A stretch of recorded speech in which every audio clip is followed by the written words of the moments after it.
I'd like to call to order the last meeting of the Board of Education before the end of the school year for June 6, 2016.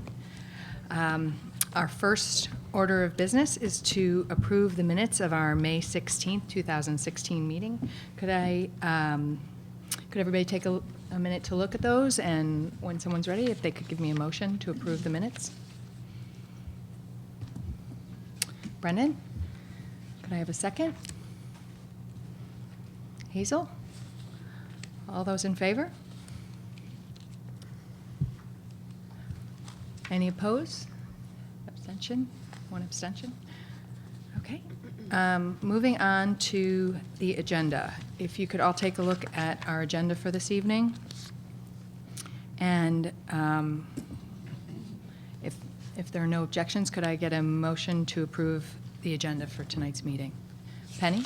Second. Jen? All those in favor? Any opposed? It's unanimous for all here.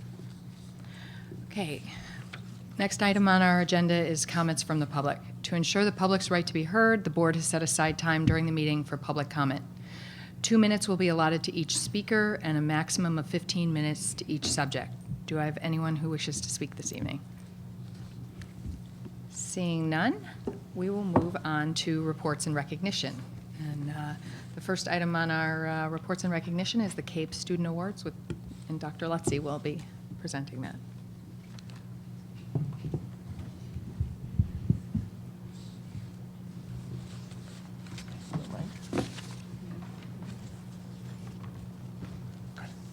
I did not create a PowerPoint presentation for our awards tonight, so I can move that right out of the way. Good evening. Tonight is a wonderful night. It's a great celebration for, I think, for our board, for our community, our school community, and greater community. We begin our recognition tonight with our CABE Student Award winners, and in a moment I'll explain a little bit of what that means, and then we'll talk about our two wonderful deserving students who are here with us tonight. After which we'll take a few moments, if that's all right, for some pictures and things that people like, and then we'll talk about our retirees, and I'll share a little bit about each of our retirees and the great work that they've done for us here in the New Canaan Public Schools. It's my favorite night of the year for our board meetings. We get a chance to highlight some of the great things we're doing with some of the outstanding people, students and staff alike, who help make New Canaan the great schools that they are. So I'll begin with the CABE Student Leadership Awards. The mission of the Connecticut Association of Boards of Education, or CABE, is to assist local and regional boards of education in providing high-quality education for all Connecticut children through effective leadership. CABE is passionate about strengthening public education through high-performing, transformative local school board and superintendent leadership teams that inspire success for each and every student. The CABE Student Leadership Awards program is designed to honor Connecticut high school students who exhibit exemplary leadership skills. One male and one female student from each high school in a CABE member district are eligible to receive the CABE Student Leadership Award. The leadership skills this prestigious award recognizes and honors are a student's willingness to take on challenges, capacity to make difficult decisions, a concern for others, an ability to work with others, a willingness to commit to a project, diplomacy, which I think is connected to that ability to work with others, an ability to understand issues clearly, and the dedication to honor a commitment. A committee of teachers, counselors, and administrators met together to consider the best candidates for this year's CABE Award. And it became clear very quickly that our two award winners tonight best exemplify all that CABE is looking to honor through this award. And I'm going to introduce them to you. Our first of our two CABE Leadership Award winners is Meredith Lukes. Meredith comes from a family of readers and has kept a book at her side for as long as she can remember. In childhood, she used her toys to set up elaborate stories. Over the years, this love of story graduated into journaling, storytelling, and most recently, to writing a novel of her own, which she's been working on for the past year or so. She's consistently excelled in her honors English classes, and this year has decided to tackle the trio of AP English, literature and film, and journalism simultaneously. I was an English teacher, and that scares me a little. Her favorite author is F. Scott Fitzgerald. And although, as a former English teacher, it pains me to say it, she's been known to admit she doesn't really care for Jane Austen all that much. She may not be alone in that, though. Understandably, Meredith's favorite class is AP English, where she's free to develop thinking, writing, and communication skills. Her AP English teacher described Meredith as deeply engaged in all things related to reading and writing. Her thinking is naturally precise and integrative, and her writing, energetic. Meredith's passion for literature and writing prompted her to start a fantasy fiction club with a classmate this fall. She's one of the original members of our Outliers Writing Club, and also a valued contributor to several of our literary magazines. This love of language also prompted her to take poetry, just for fun. Meredith has also found great success in other areas, such as studio art and history. She loves to create and enjoys her time at the easel almost as much as she enjoys reading. She likes to think things through and finds the applications of statistics and the concepts of physics both exciting and challenging. She was a contributing member of Impact, along with our other CABE awardee tonight, which was a 6-member student team tasked with working with the entire student body and faculty in order to make suggestions for enlivening our classrooms. Meredith's role on Impact ties in with her belief that we should all be active participants in the world and in our lives. If we see a problem, we should fix it. We should never say that it's someone else's job to make things better for us. This spirit has guided Meredith in her decision-making throughout her life, and I'm sure it will continue to serve her well in the years ahead. Clearly, Meredith has found her direction, and she looks forward to expanding her horizons in college literature, writing, and philosophy classes. She truly loves the English language. Take one look at her schedule this year, and you'd think she's already matriculated into her college major. Speaking of college, she will attend Scotland's Edinburgh University in the fall. When I asked her why Scotland, her eyes lit up, and she shared her excitement about walking down the streets where Charles Darwin lived, or Arthur Conan Doyle wrote, or thought, or just walked. She's excited for this next adventure and loves the idea of being able to pop over to Paris or to spend a random weekend in Barcelona. After hearing her share her excitement about this with me, instead of wondering why she was going there, I was left wondering why we all weren't going with her.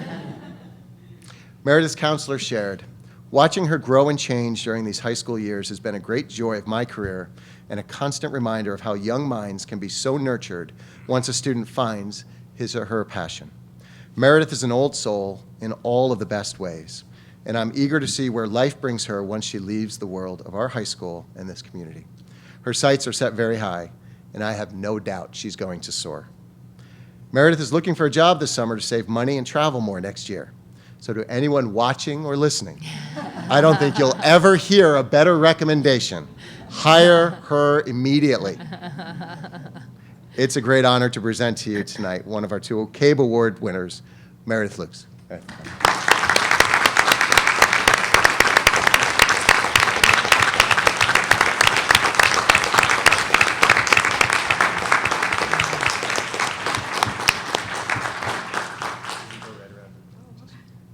Right to the portiere.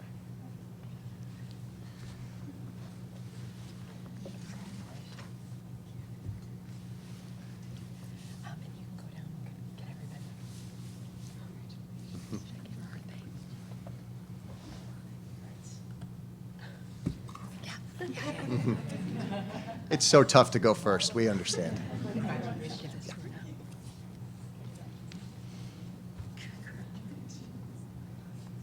It's okay. Okay. You can go sit down. We have a frame certificate we'll give to you after I introduce Brett. Sure. I know. I was like. Great.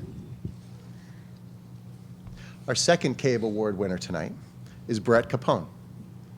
Brett is considered by the faculty to be one of the most authentic students to ever come through New Canaan High School. Everything he does seems to be prompted by the right reasons, pursuing learning for its own sake, leading from a genuine sense of purpose, and serving the community with a pure motivation to do good and help others. He's bright, funny, secure, and mature. Brett serves as an example in the classroom, on the playing fields, and in the social and extracurricular realms. Brett never forces leadership. That's not his style. Rather, he models graciousness and poise, builds consensus, and truly seeks collaboration. As a member of our impact group, Brett's approach to leadership empowered the group to have a meaningful and lasting impact on the entire NCHS community. Interaction fuels Brett in all that he does.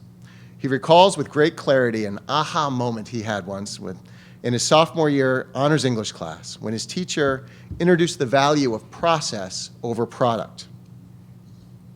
That concept of learning for learning's sake, instead of rushing towards an outcome, clearly ignited a spark in Brett that led him to think about his future education in a very different light. Long on the path of playing soccer at the college level, Brett had a change of heart in his junior year when he decided to stop playing premier soccer in order to spend more time on his academics, service organizations, and school soccer team. That self-awareness he displayed opened a window into the personality of this very special young man, who chose to shift his focus from an activity where he had dedicated countless hours to spend those hours instead in ways he deemed more important, which included steering his college admission process. Their loss has certainly been the school community's gain, as Brett held himself to the very highest academic standards, meeting the demands of honors and AP courses and continually increasing the rigor of his course load. Brett has excelled across the curriculum, finding special connections in English, math, and science. As a junior, he enrolled in our challenging science research program. Last fall, he worked in the HIV research lab of Duke University. Last summer, did I say fall? Last summer. Right now, as part of the high school senior internship program, he's working at a law office. He loves it, he told me, but he is doing a lot of shredding. This summer, he'll caddy over in Greenwich and hopes to improve his already impressive 6 handicap. I would hope to maintain a 6 handicap if I ever saw that number. Just one round. Sorry. Brett will attend the University of North Carolina in the fall, but I don't hold that against him. It's truly not his fault. His mother went to Clemson, so it's her fault. We're very proud of him.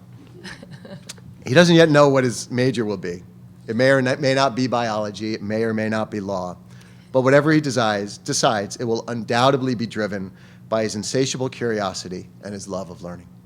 Brett's clearly ready to excel in even bigger ways at the post-secondary level, and I have no doubt that I'm joined by many others in following with great interest and pride his progress and successes in the years ahead. It's my great pleasure to introduce you to our second CABE Award winner, Brett Capone.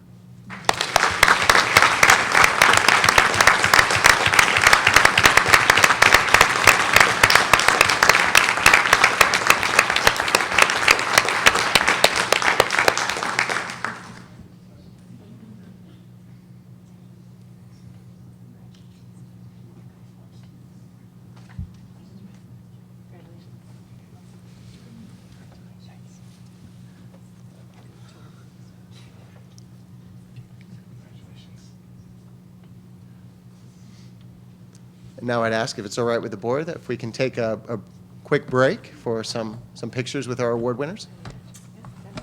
Thank you. Brett and Meredith, come on. And your parents too, please.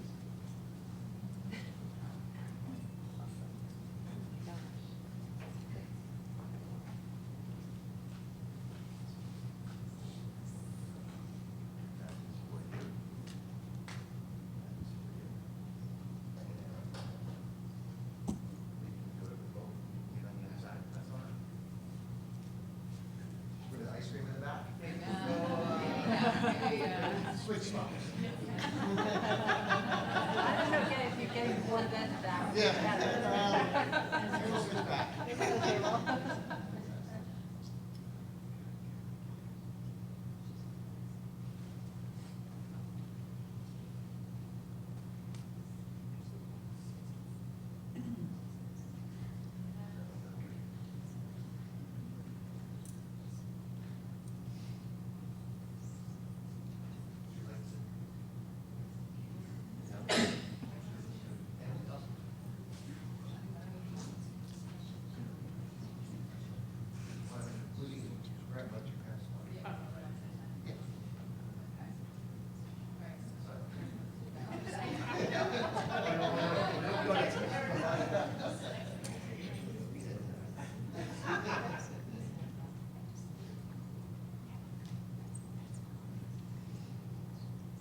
know the answer now.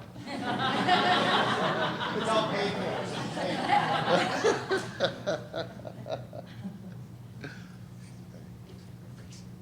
See you in a week and a half. Yeah. See you in all the graduation.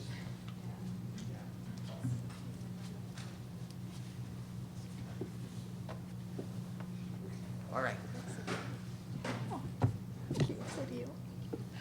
Okay, so I guess we'll move on to the recognition of our retiring teachers. Okay. Sure will. Now you see why this is my favorite meeting of the year. Thank you. So each year, as we honor our CABE awardees, we also take the time to recognize our retiring teachers. What I'll do is speak of each one individually, just briefly. And then if you would, after I introduce you briefly, if you would go to the board, Ms. Carlson, the board chair, has a little something for you. And I'm sure the board would like to shake your hand as well. And thank you for your years of service. We'll begin with someone who's not here with us tonight. She wasn't able to make it, but I do certainly want to recognize her contributions to our school district through the years. Nora Daly, who is our student support coordinator. With a master's degree in social work from Fordham University, Nora joined the staff of New Canaan Public Schools in 1987.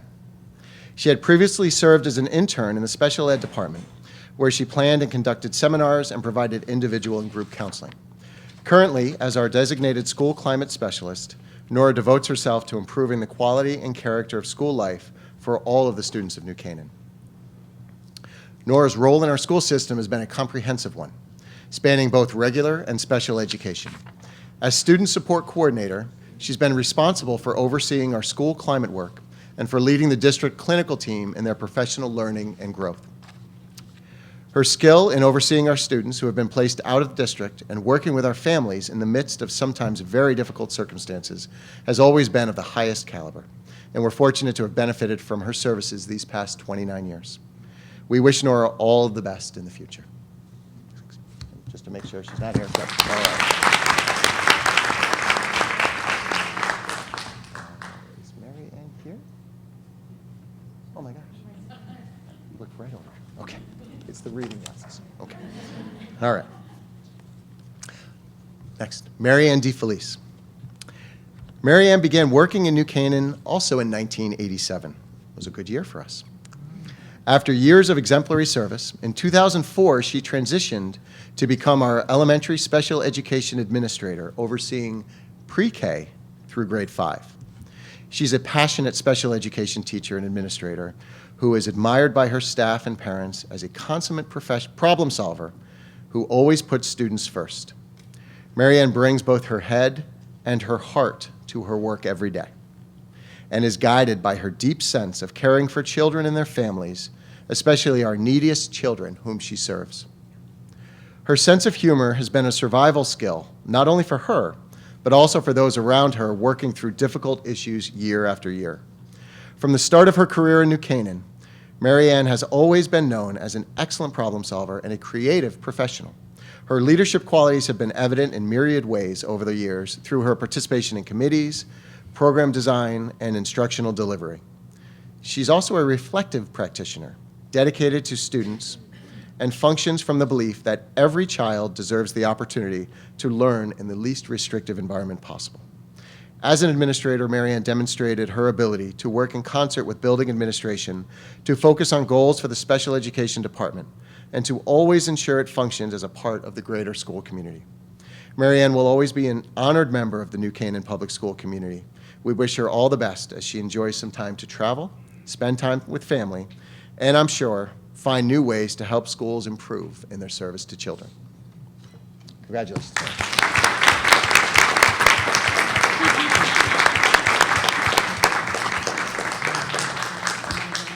Absolutely. I have to catch my breath. You have to.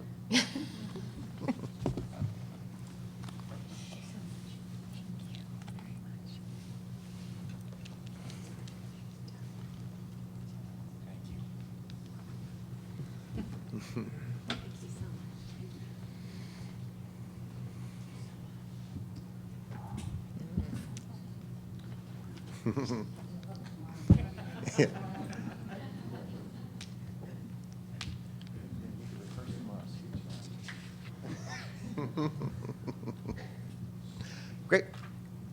Next retiree we're honoring tonight is Patti Caylor. Teaching is a very difficult job. Successfully working with some of the district's most challenged students each and every day takes the wisdom of a sage, the strength of Hercules, and the patience of a saint. And Patti Caylor made that work look easy for the 8 years she was on staff with us here at New Canaan High School in the special education department. Before coming to the high school, she worked at West and Saks as a long-term sub, which certainly may be where she cultivated some of that patience. With her positive, gentle approach, Patti's created a strong learning environment for students with significant learning, emotional, and physical needs. She's been masterful in delivering instruction and facilitating our district's inclusive philosophy, which promotes respect for all students, district-wide. By incorporating best teaching practices with a solid understanding of how to break down tasks so that they're understood by a variety of audiences, by using direct and clear language, and by providing positive and supportive feedback, Patti created a classroom environment focused on the needs of her students, and as a result, each year her students made impressive progress. One example of her many contributions was when she served as the faculty sponsor for Caring Crew, a club that creates opportunities for general education and special education students to share experiences together outside of the school day. In all that she does, Patti's focused on helping her students learn and grow in preparation for what's ahead. Now that she's retiring, what's ahead for Patti is a house on the Cape where she's moving in the next couple of weeks. We wish her luck on her next adventure and appreciate all she did for some of our neediest students throughout the years. Thank you, Patti.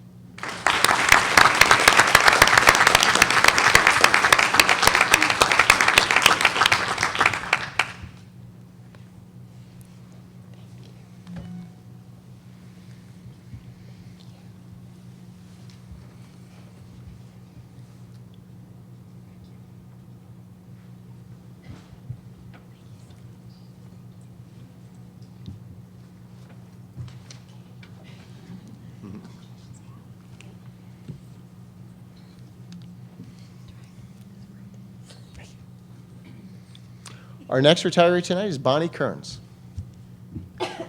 a focused professional who's worked effectively with all students.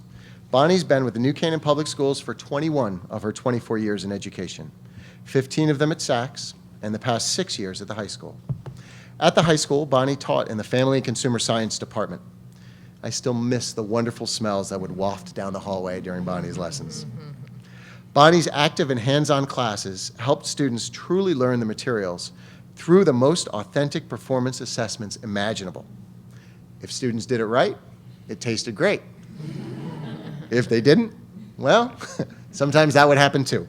But Bonnie would always help them figure out why it didn't and give them an opportunity to try again. Every day, Bonnie spent her time mentoring and guiding students, and occasionally helping them to find their passions through her instruction as well.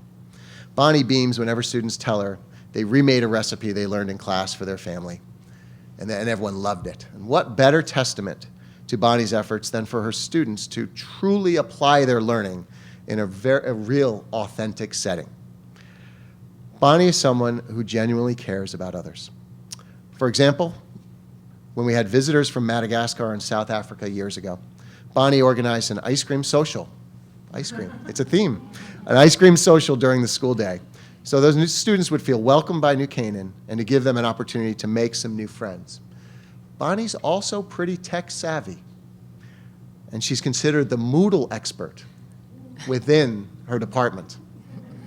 We'll have to share that expertise with someone prior to you leaving, Bonnie.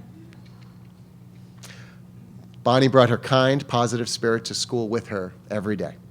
Students and colleagues alike benefited from her professionalism, her consideration, and her commitment to all of us in New Canaan Public Schools. And we truly wish her all of the very best in the years ahead. Congratulations, Bonnie.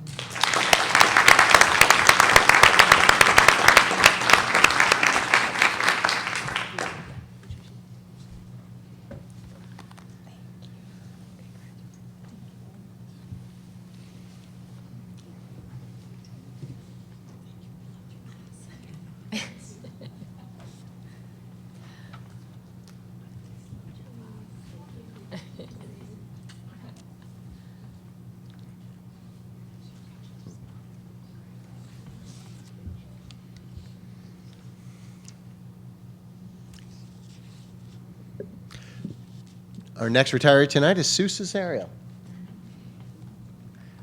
Need I say more? I will, don't worry, Sue.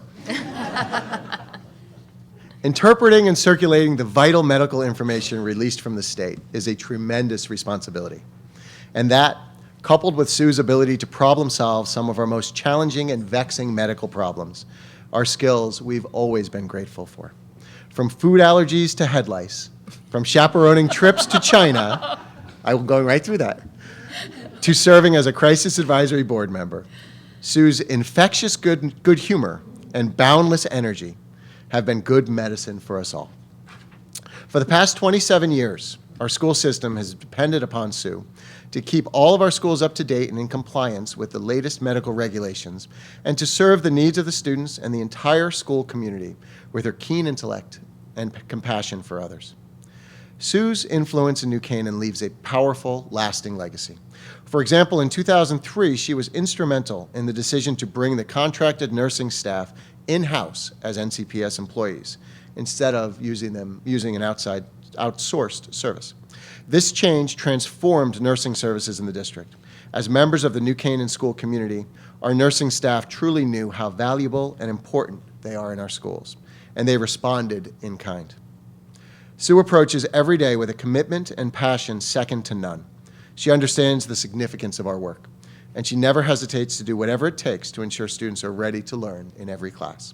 Whether meeting with parents, caring for students, or participating in a student-centered meeting, throughout the years, Sue's expertise and experience have helped us to make informed and well-reasoned decisions, and we're forever grateful for all that she's taught us through the years. Sue's career in New Canaan clearly demonstrates that it takes a village to raise a child, and we're lucky to have had her as a sage advisor these past 27 years. Congratulations, Sue.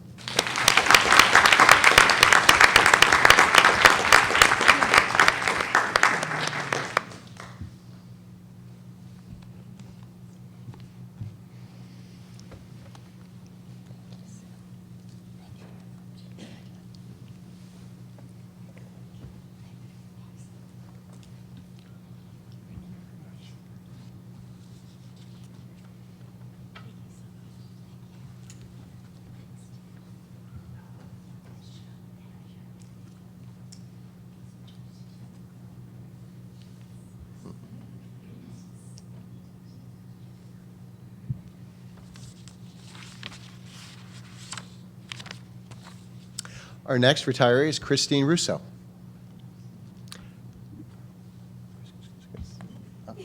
I'm blind tonight. I'm sorry. Focused. Chris Russo joined the New Canaan High School in 2004. As our STEM librarian, Chris co-taught with science, math, physical education, and career and technology education teachers. In this role, she was a driving force behind the My Personal Wellness Project, a benchmark assessment project that provides students an opportunity to develop their research skills while considering their own wellness routines. My Personal Wellness also serves as a collaboration among health teachers, special education teachers, teacher librarians, and technology integrators. Through the years, Chris has admirably maintained the district's professional development library as well. During her 12 years with us, Chris served on both the NCPS professional development team and the crisis team. Unofficially, she's widely known as the high school's resident copyright expert. Got me a couple times. Appreciating that our tech-savvy and digitally connected students present a new challenge for today's school librarians, Chris co-authored with retiree Kathy Swan the book Your Library is the Answer, demonstrating relevance to tech-savvy learners. This book offers 21st century tools and know-how necessary for educators to appeal to and challenge students to learn using today's tools in the library. Chris has presented her work at numerous conferences, both locally and nationally. I've even attended some of those conferences and was always impressed by her depth of knowledge and the ease with which she presented to the audience. With the ICT team, Chris incorporated Moodle, which is our online course management software, into the curriculum. She's a bright and articulate professional. She's known for her serious and dedicated work ethic and her skill at connecting with colleagues and students. Chris's enthusiasm and innovative techniques have always motivated her students and inspired her colleagues. Chris understands the myriad roles of today's librarian. As a facilitator and a leader for the teachers, for curricular learning, for interdisciplinary instruction, for professional development, the list goes on and on. As Chris retires this spring, she will remain an educator by working as a docent in a museum. Those who know Chris consider this to be the perfect transition for her. We're thrilled that she'll still be working to educate others, and we wish her all the best in the adventures ahead. Congratulations.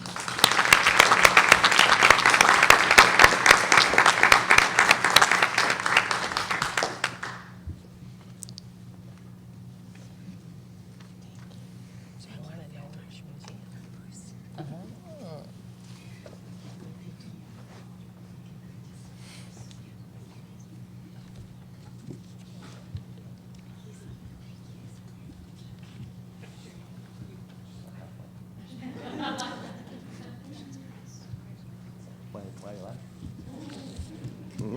I'm kidding. Doing great.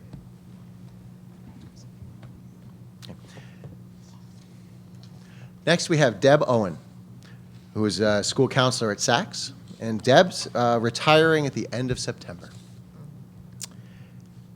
A charismatic educator with a deep knowledge and understanding of how to teach and motivate, Deb has practiced the art and science of school counseling at both the high school and the middle school.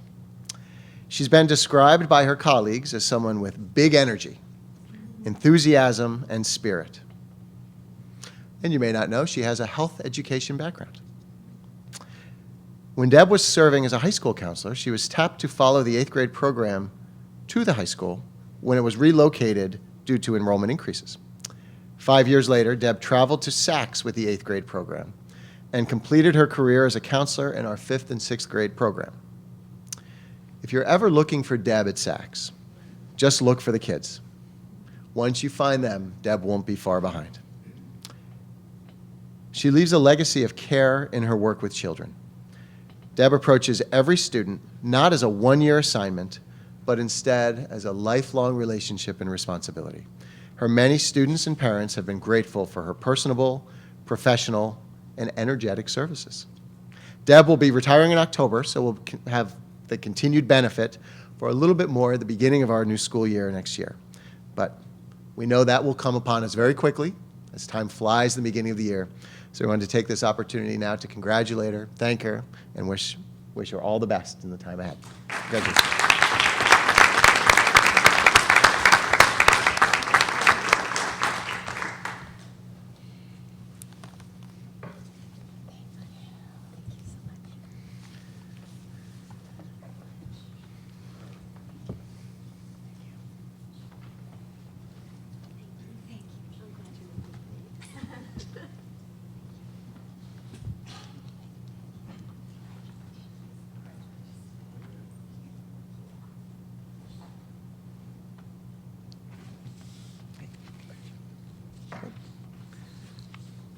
Our next retiree tonight is Anita Charger. Anita Charger has been an impressive member of the Saks teaching staff for 24 years, first as a standout educator of language arts to 7th and 8th grade, and later as a teacher leader of the Saks Language Arts Department. After teaching elsewhere for the first 10 years of her career, Anita joined us in 1992 as a 7th grade language arts teacher. She also taught 8th grade, served as the instructional leader for grades 7 and 8, and for grades 5 through 8. Early in her teaching career, Anita recognized the value of establishing high expectations and raising standards for student performance in reading and in writing. She worked hard to embed literacy skills in the curriculum, and as a result, students in language arts had valuable opportunities to develop proficiency with the tools of technology, to collaborate with others in meaningful ways, and to utilize critical thinking skills to analyze texts. Her colleagues describe her as caring, consistent, highly professional, and always striving to support her students' achievement. Anita's left a legacy of appreciative students and parents in her wake. We wish her all the best as she begins this next stage of her journey. Thank you, Anita.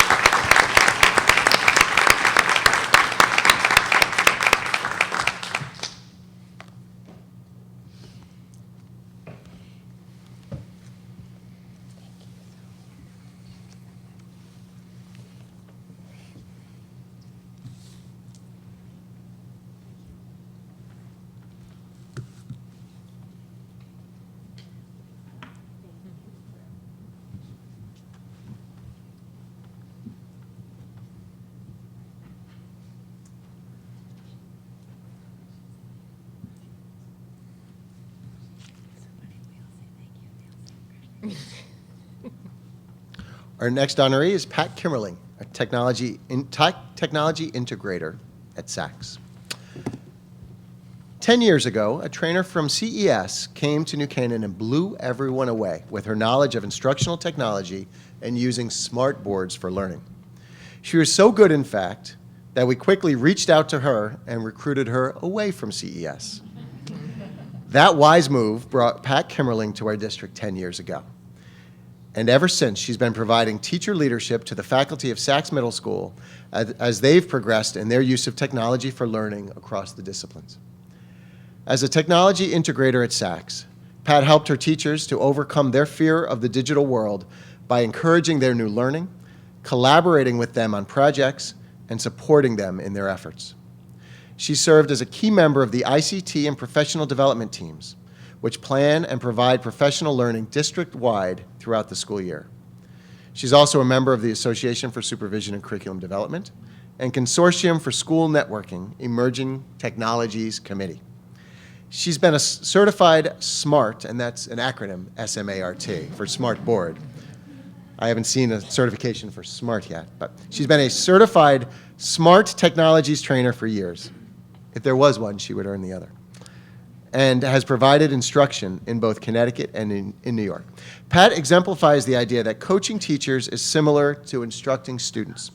Everyone has a starting place, and it's the teacher's job to help each person grow and learn from there. Pat has successfully met each teacher at their respective starting place and then increased their ability to apply instructional technology as part of their typical teaching routine. Pat also continued to teach students in her role as well. Pat is known for the many model lessons that she's provided to her colleagues in a collaborative style and open role. Students see Ms. Kimberling as an easily approachable resource and a trusted advisor with an outstanding knowledge of educational technology, learning, and life. She's been a great mentor and teacher for us all, and we wish Pat all of the best in the years ahead. Congratulations.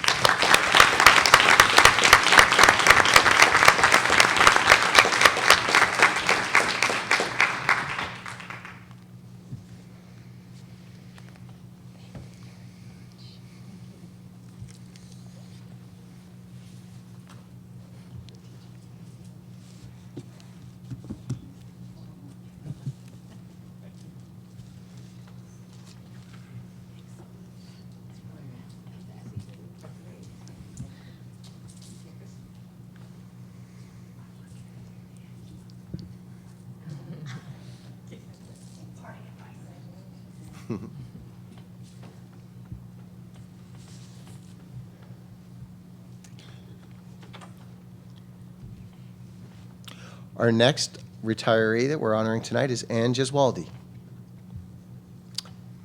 We love our alumni. Ann is a 1973 graduate of New Canaan High School and began in our district as a substitute teacher in 1977. I have a page from her yearbook here.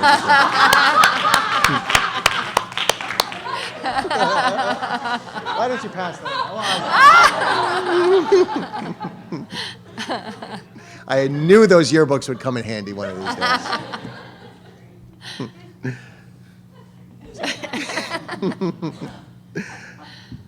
Ann quickly became a fourth grade teacher at East in 1978 and has been in that position ever since. Ann is a teacher that both students and their families hold dearly in their heart. Both treasure their time in her classroom. Something special happens there. Students enter the year as individuals, and yet they leave connected as a learning community that cares about each other. Ann promotes a nurturing of the child in a respectful and authentic manner. The discussions in her classroom, as students sit on the floor in front of her or on a circle around their desks, probe not only important content such as immigration or exploration, but also the emotions and dilemmas of the world. These thoughtful and reflective discussions remain with students years after they leave Ann's classroom.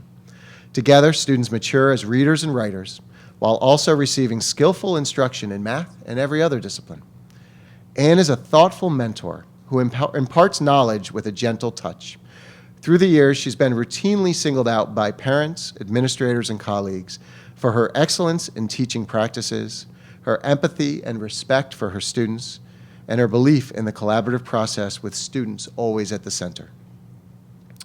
When asked about Miss Jaswaldi's classroom, one student told her mother, "Miss Jaswaldi is the best teacher I ever had, and make sure you tell Dr. Lutzy that." So I've been told, and I know this little girl is not alone in her opinion of Anne. We wish her all the very best as she transitions into her very well-deserved retirement from the New Canaan Public Schools. Anne, congratulations.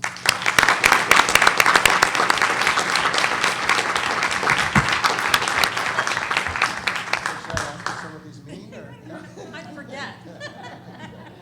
Thank you.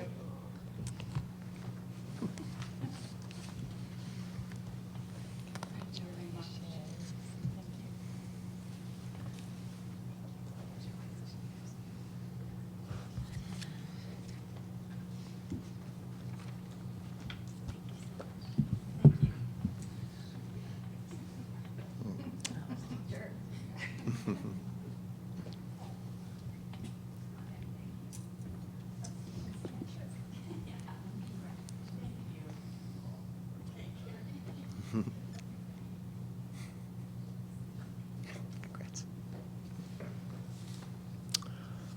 Our next teacher is Marianne Stone, who's a library media specialist at East School. Marianne started in the New Canaan Public Schools as a teaching assistant in 1984. She then taught kindergarten for 14 years, grade 1 until 2006, grade 2 until 2011, then ultimately stepped into the role of teacher librarian. Throughout all of these transitions, Marianne has been a proud member of the East School community, and we've been equally proud for her to be a part of it.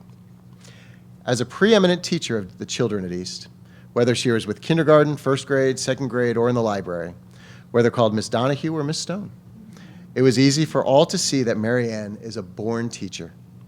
When given the opportunity to move into the position of library media specialist, she was driven by her love of reading and literature and her desire to work with all of the wonderful students at East every year.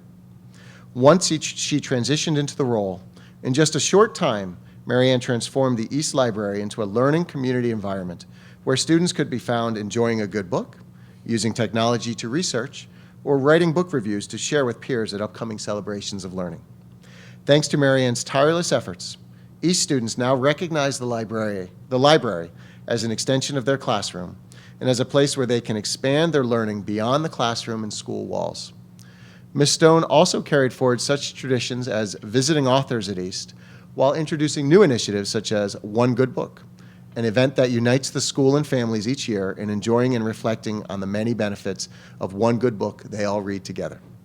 Marianne has touched countless lives throughout her career in New Canaan, and we wish her all of the very best in her adventures ahead. Congratulations.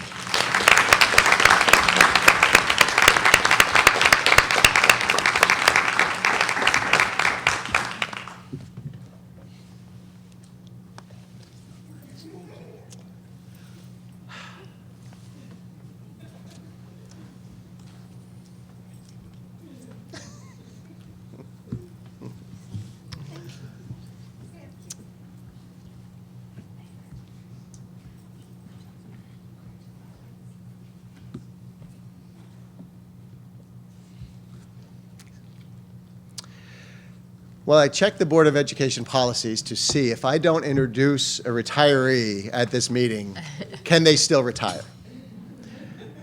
My hope was that it would say no. And if it did, I was not going to announce Heidi De Costa to you today. Because it's nearly impossible to quantify Heidi De Costa's contributions to the New Canaan Public Schools over the last 38 years she's been with us. Starting as a language arts teacher at Sachs Middle School, actually Sachs Junior High School, in 1978. Heidi quickly exhibited the intelligence, creativity, and passion for learning, coupled with the understanding of and compassion for students as human beings that would come to define her career in New Canaan. After moving to the high school in 1992, Heidi continued to touch the hearts and minds of students as she became a beloved mentor of 2 generations of teachers, some of whom were former students, which always made her proud. In 2007, Heidi transitioned into the role of English department chair, a position she masterfully held for 8 years. As an educator and a leader, Heidi served students and colleagues in designing and writing curricula, setting high expectations and helping students, every student, to achieve them, acting as a model and a mentor as an ongoing learner, and remembering that education is an endeavor that requires a compassionate heart in concert with a keen intellect and a willingness to embrace new challenges. Her thoughtfulness, insight, and sound judgment have been essential to the success of numerous district initiatives and have made, each of which has helped to make New Canaan the outstanding district that it is today. As an example of Heidi's belief in the power of education, she introduced and taught a program called Border Crossing, which was an inter-district school program. This program opened lines of communication while promoting understanding between students of different backgrounds. Students from high schools and neighboring districts worked together to learn about each other and to help create a community characterized by learning, friendship, trust, and communication. Although the program itself is no longer active, Heidi's efforts undoubtedly helped change the hearts and minds of the students involved. Throughout her career, Heidi has endeavored to help her students understand and appreciate the world and to celebrate the strength in diversity. In that vein, she developed a course, Junior English and the Issues of Equality, that deals with issues of race, gender, and education as presented throughout American literature. For her work in this and other like-minded programs, one of Heidi's many honors includes being named Social Justice Champion by the National Conference for Community and Justice. Throughout her career at New Canaan High School, Heidi has taught or shaped virtually every course in the English department and developed innovative new offerings that appealed to student interest and challenged them to grow as readers, writers, and thinkers. When one considers that every student takes English every year, this means that in one form or another, Heidi has played a part in the education of over 26,000 New Canaan High School students through the years. Now that's a legacy. As an educator, Heidi advocated that a text's meaning is not best explored through one's individual narrow perspective, but through the interaction of various points of view engaged in meaningful discussion. She is truly a consummate teacher, professional, mentor, colleague, and friend. Just listen to what her peers had to share about her bit. Heidi is the most supportive and nurturing leader who inspires everyone around her. Another said, she is the perfect mentor, calm, composed, thoughtful, tough when necessary, compassionate by nature. When I walk by her classroom, I'm always filled with admiration watching someone in a job they were truly meant to do. Another said, she is personally and professionally nurturing. Another, Heidi is our rock, our biggest supporter, and our true friend. And finally, what I will miss most about Heidi is her contagious laugh. No matter your mood, when Heidi laughs, you can't help but smile, because her laugh somehow reflects all that is wonderful about Heidi, her constant joy, compassion, sincerity, and playfulness. When you ask an English department for feedback, that's what you get. Isn't that great? It's beautiful, absolutely beautiful.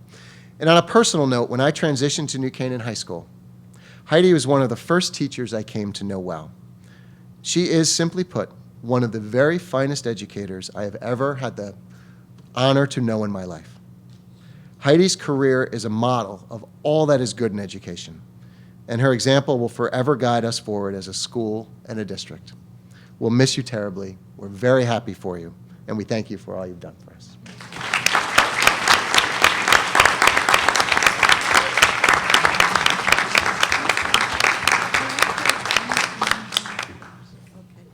Typical of an English teacher.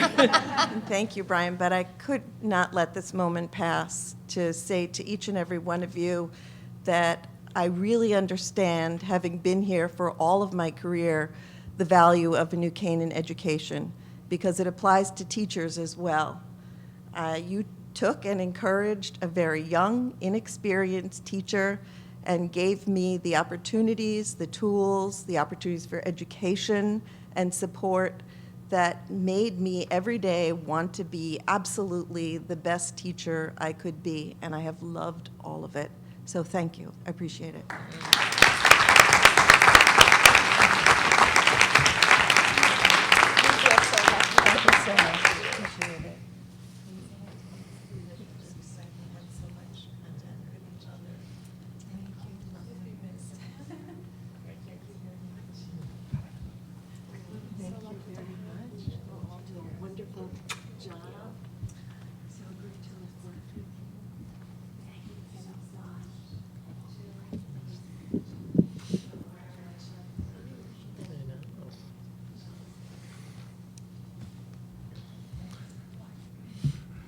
Our retirees tonight, I don't know if anyone was doing the math. Our retirees tonight represent 291 years of service to the New Canaan Public Schools. As you've heard me say countless times before, the quality of a school district is a reflection of the people in that system. And our retirees tonight truly helped New Canaan become the outstanding district that it is today. We will miss every one of them, but also accept the responsibility to continue the traditions of excellence, high expectations, and compassionate professionalism they embodied throughout their careers in our schools. Carl Jung once said, "One looks back with appreciation to the brilliant teachers, but with gratitude to those who touched our human feeling." The curriculum is so much necessary raw material, but warmth is the vital element for the growing plant and for the soul of the child. From all of us, thank you for bringing so much of yourselves with you to our schools every day, and for providing warmth and light to all of us, students, parents, and colleagues alike, throughout our time together. We're forever ever grateful for your work with us through those years. Thank you.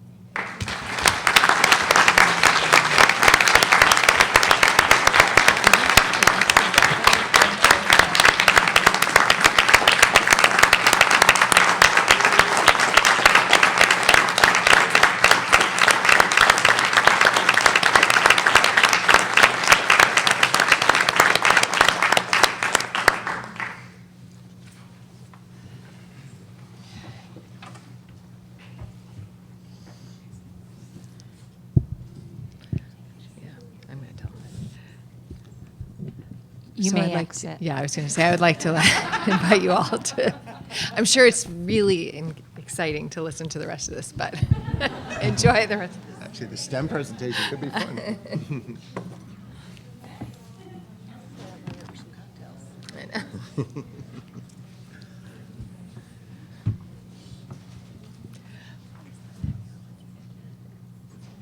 Spencer. I can never remember it. Thanks. Yeah. Okay. So the next item on our agenda is the STEM update with Dr. Krenti and Ms. Myers. Thank you. Many of you have had the opportunity to listen to several STEM presentations over the past few years. Tonight will be slightly different, in which we will be only focusing on the computer science pathway.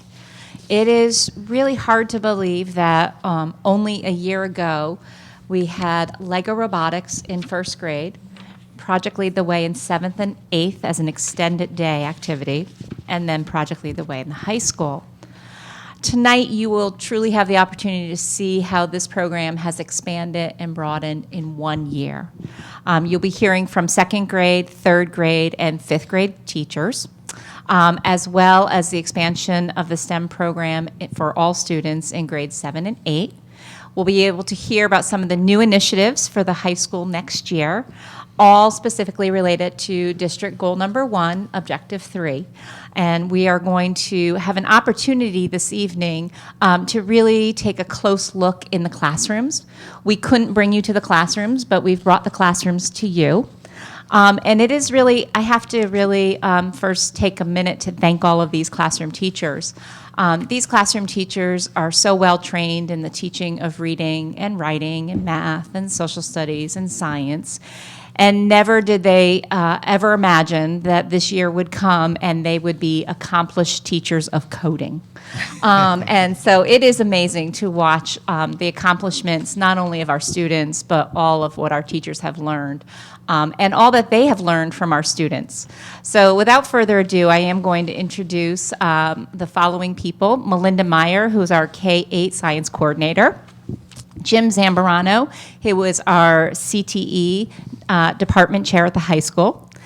Vivian Birdsall, who is our STEM teacher at Sachs Middle School. Kristen Veach, who is a fifth grade science teacher. Aziza Force, a first grade teacher. Shannon Lynch, a third grade teacher, and Samantha Maidenberg, a second grade teacher. We also have some of our other coordinators here in the audience and department chairs. Christian Dockham, our science department chair. Anthony Bloss, our math department chair. Zoe Robinson, our math K through 8 coordinator. So, because STEM is not just about engineering, STEM is really our science, technology, engineering, and math. So without further ado, I'm going to hand it over to Melinda. Thank you, Dr. Corrente, the board, and the community for providing us with the opportunity this evening to share with you an update on our computer science program. It is a privilege to co-present with my colleagues. These individuals have helped us design a presentation that will provide you with a window into our classroom, a window into the programming that we have for our students. Tonight's presentation, we're going to start with a little bit of background information on the K-8 structure of the STEM program, which includes integration and the computer science pathway. Then we're going to zoom in specifically for the computer science pathway element. We're going to take a closer look at the students through a video that we have produced for you that will give you a little bit of a snapshot into each of their classrooms. And then we're going to talk a little bit about how you make this program sustainable over time when there's so much technological changes that take place almost monthly. As Dr. Corrente mentioned, we are grounded within the district goals, and we're really specifically looking at the integration within the K-12 STEM program and the implementation of some of the new programming in K-8 and the new opportunities within the high school.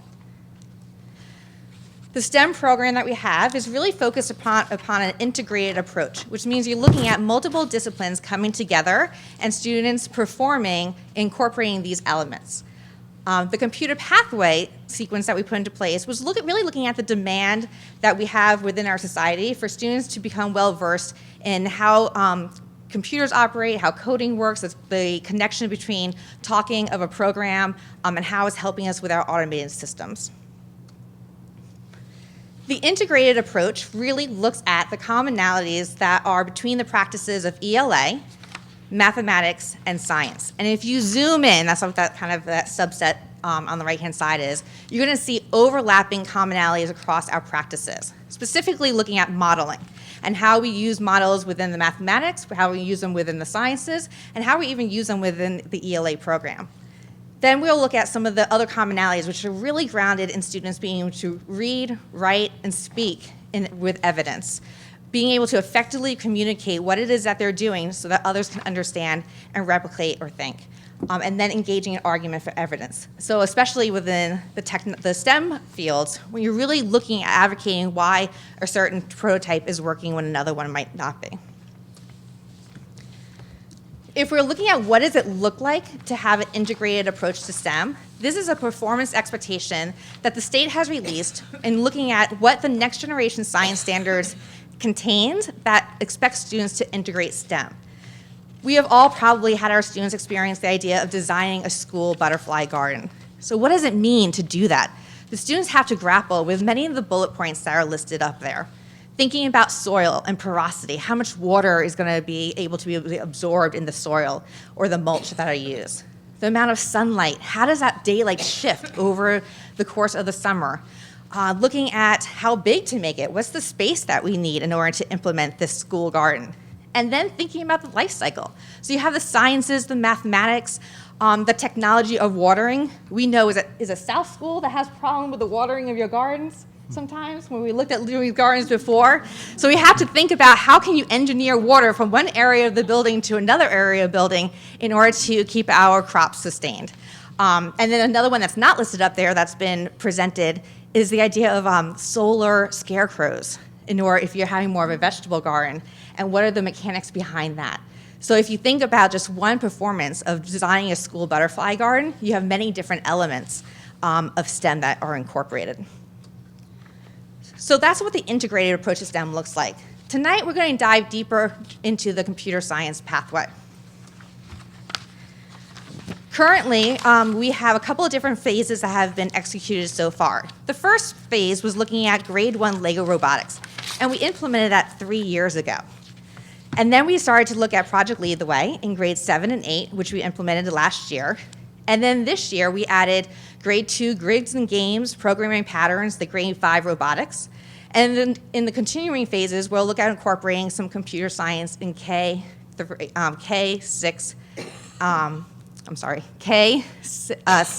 and 6. Within all these grade levels, we are still doing STEM. It's again being incorporated directly into the science content. This is just the computer programming pathway. Within the computer program sequence, students are being asked to do a variety of steps within the design process.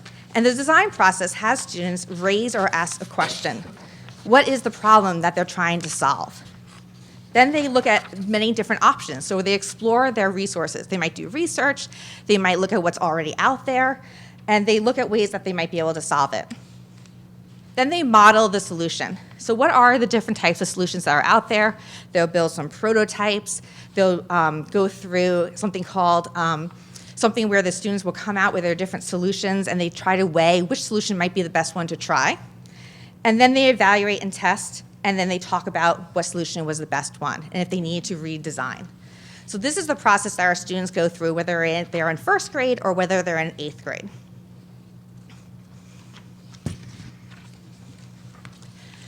The best way to really see how this program is helping students engage in the STEM professions and the STEM careers, in the STEM pathways, is to take a look at the classrooms themselves.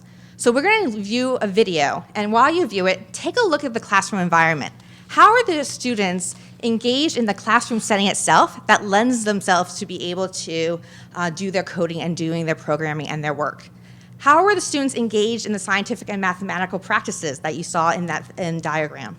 And how are students developing and applying 21st century learning and innovations?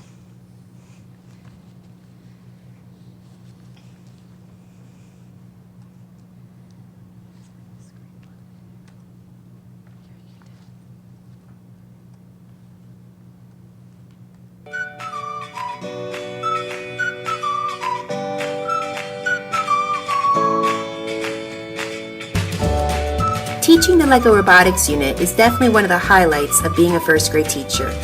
Each year I always hear from the other teachers and parent volunteers about how amazed they are at what students are able to accomplish during their week as an engineer. This unit engages the students from the start with its hands-on and inquiry-based approach. It highlights the children's problem-solving and cooperative learning skills as well. You also get to see student strengths that may not appear during other student units of study. I am always so impressed with how the children work together to build and program some of these robots. I feel like I learn from them during the week too. As a first grade teacher, I have many parents who come up to me and ask me how to get their children, specifically young girls, more involved in math and science. And I think initially parents didn't think that Legos was something that their little girls were really interested in. And I think that having a platform of STEM within LEGO Robotics in first grade and seeing how invested all the children were, boys and girls alike, I saw the next year and the year that we'd done this, more and more girls asking to go to LEGO Robotics programs in the summer.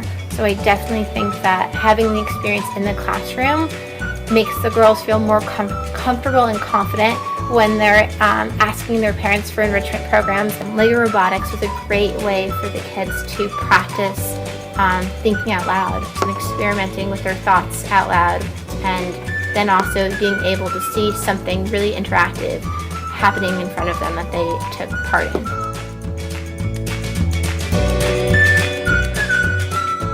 In this unit, students are designing a video game using Scratch Junior.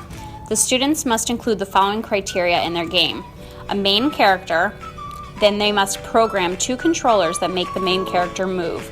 For example, a left arrow and a right arrow, or an up and down arrow. They also must include a target, which is the object that the main character is trying to get to, a moving obstacle, this is what the character is trying to avoid when moving towards the target, a losing page that is triggered if the main character bumps into the obstacle, and lastly, a winning page that is triggered if the main character reaches the target. Pair programming was an essential component to the success with this module. Students learned the importance of collaboration and communication skills as they took turns in the roles of driver and navigator. My favorite part was when we were creating the games for other people in our class to play, because it felt like we were actually creating a real video game.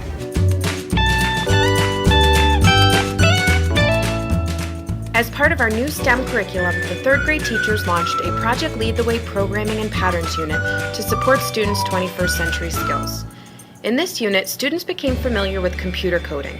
In computer coding, students learn the numerous instructions you need to give a computer in order for it to do what you want it to do. They were expected to collaborate with a partner to create an activity that involved things such as functions, codes, conditionals, algorithms, and variables, among many others. In third grade terms, they needed to create a video game with at least 2 characters, movement, lives, and obstacles. While it sounded like a daunting task to us teachers, the kids were more than excited to learn the ins and outs of video game programming. It was great having students understand that if there was a problem in their program, they needed to go back and look at the steps that they created in order to fix that. And at a certain time, when students did have big questions, we would post it on the smartboard, and other students would volunteer the answer. They would help them, solve their problem. I thought it was a pretty interesting experience to be programming different characters and things in the game Hopscotch. It was cool actually making a video game that you can share online. The thing I didn't really like was how it took a lot of steps and it was hard to concentrate, and sometimes we argued about what we should do. So what did you do when you guys argued? How did you solve that? You can talk to Graham. Well, first we would usually just find out which one would work out. We'd be like, okay, I'm just gonna, you do it, you do your thing, I want to see if it works. And that didn't work, and you try whatever I want to do. But I think it's a great way to make friends, because that's kind of how I started becoming friends with Yanni. It's great.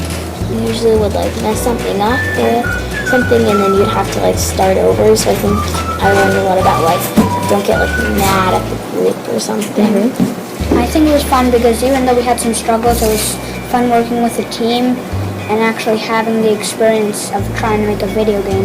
I like that you didn't have to just follow instructions that you were giving, that you could experiment and explore with what we were supposed to do. My favorite part was when you had to come up with the kind of game you had to make, because it required a lot of creativity. Because I didn't know how hard it was to make games, but now I do, and I learned a lot of stuff. And also, if you got something wrong, you had a lot more time to fix it, and that's what I liked about it. The thing I enjoyed about PLTW was that you can create whatever you want. You do face some challenges, but you can end up making awesome things. The students didn't need me to be the center of the classroom and walk them through the process. They persevered together, relied on each other, and weren't afraid to fail. In the end, some students were successful in their video games, while others still had a work in progress. But none of that mattered. They were proud of the work they accomplished and couldn't believe the amount of work that went into a simple video game. Some students were given the opportunity to shine who might not typically step up to a leadership position.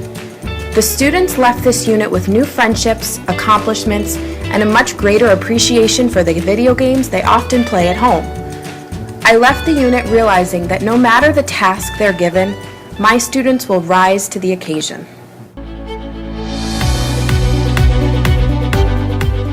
And in our most recent unit, the robotics unit, students were asked to design a robot that could navigate through the terrain of Japan and clean up the nuclear waste created in Fukushima. I think it was amazing because the kids were engaged 100% of the time. I think it was awesome because they came in here so excited every day and couldn't wait to get started. I loved it because it was something different than they normally did. They were motivated, they were excited. Even the kids who sometimes don't normally shine, in some of the traditional work that we do, were shiny. They were into it. What surprised me the most was how easy it was. I was worried at first, and I thought it would be above my head because I'm not, a NASA scientist. However, I found it to be very easy, very exciting, it was just fun to teach it because having the kids so into it made me relax. They made it easy for me to utilize this in my room. Was it helpful that we had all those PL days going up to it? Did it help to make you feel more comfortable teaching it? Beyond helpful. I I don't know that I could have done it without those days because all of this was so new to me. I wasn't an expert by any means by the time we got started, but because everybody else was so enthusiastic, it spread, and I became enthusiastic, and we learned together, and we made mistakes together, and it just was just such a fun, positive experience. I think that we really tried to make all constituencies happy, as in one idea. We didn't just go off one person's idea. We let Megan do her bulldozer, Charlie do his claw, Molly do the special add-on onto our bulldozer, and the chassis in addition. And so I think that was great that we tried to make all constituencies happy, and not just one person's idea building off that. We kind of worked all together and persevered through all the problems that we hit, especially with the claw. Engineers use a design process all the time. First they have to find a problem, then they have to explore different solves for that problem, then they have to actually put together whatever their solve is, or build or design or make whatever their solve is, and then they have to test it. After they test it, then they can present it or back to the drawing board to fix it again, and then at the end they present whatever their solve was to their audience. The Project Lead the Way programs are design and modeling, which is my AutoCAD program that uses Autodesk Inventor for students to be able to design and model and print their 3D creations. My second one is automation and robotics, where we use Vex Robotics to be able to build and code in Robot C robots using the Vex Robotics tools. My third one is my open lab, where students come in and they use the design process. Coding is so fun and exciting, but it's so difficult because even one comma would mess up my whole entire project, and you have to be very careful, and that's the fun part of it. Coding is you're writing out a specific set of instructions for a computer or machine to do, pretty much to follow. And it has to be extremely specific, or else it will malfunction, because it takes everything literally. In the past couple of years, there's definitely been a shift towards STEM-related activities, which I'm really excited about because it requires a lot of critical thinking. There's a real sense of skill building in STEM activities like problem solving and tinkering and exploring, and you know that there's some real potential and gains being made when students get excited over a little LED blinking, getting it to turn on and off for a determined amount of time. What seems like a silly little accomplishment really demonstrates the power of creating an original solution to a problem, which is what STEM is really all about. We got the light to We got the red one to light up, but not the blue. That's good. Because that's beautiful. Why is that good? Because we got it to work. Yeah.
from that video, hopefully you took away the energy and the excitement both the educators had as well as our students.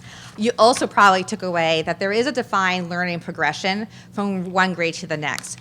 You saw our students in second grade using Scratch Junior, and in third grade using Hopscotch, and in fifth grade using ModKit, and then in seventh and eighth grade using an Autodesk and also Robot C. And what we do is we ground ourselves within the concepts and understandings of how to program and how to code. And that way we can switch the platform on the students, and they're able to transfer the skills. So it's important that the students don't feel like, I know how to use Scratch Junior. It's no, I understand how to code and get something to move and a computer to read what it is that I wrote. So that's in second and third grade. They're both designing a video game and an arcade game, but we're changing that platform on the students, and we're progressing their skills. So in second grade, the students are looking at loops and repeats, and then in third grade, they're writing functions and conditionals and if-then statements. So those are progressions of the skills themselves. You also notice that the students are using the design process repetitively throughout all of these courses, because they are redesigning constantly, and they're raising those questions. So going back to that design process screen and going through those loops, raising questions, redesigning, reconfiguring, talking to each other. What's working, what's not working? How can I make this a better solution for ourselves? How can we sustain a program that is constantly changing? If you think of your own smartphones, they change every month. You can get a different type. So one of the things that we do is we go back to our understanding by design, our curriculum writing, and we, again, ground it in those concepts, skills, and processes that stay firm and steady across all the changes that can take place. And then we can just overlay the newest technology, the newest platform, the newest software right into the program without having to reconstruct everything. The teachers themselves go through extensive professional development, hosted both by our district and then on their own. So to offer these new offerings this year, teachers had choices to come in over the summer to do some engage in professional learning, or embedded within the school year. They also have ongoing training through online platforms, and then even some of our teachers, Shannon can talk to this, will go onto online forums and say, I'm struggling having my students understand a variable. What can I do? Or the students want to have this type of code. What can that look like?